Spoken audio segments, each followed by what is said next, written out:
LDV Terron 9 new roller cover. A couple of ways to open it. Using the factory fob, you press unlock 3 times. Then you'll see it open.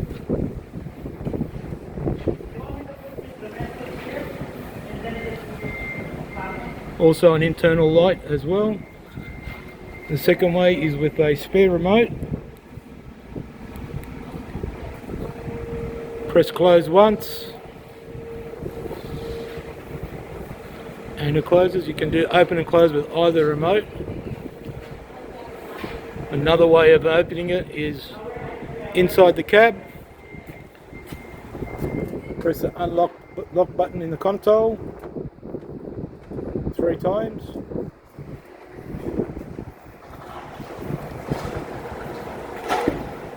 And then you can see it open and close again. And the last way is via our app.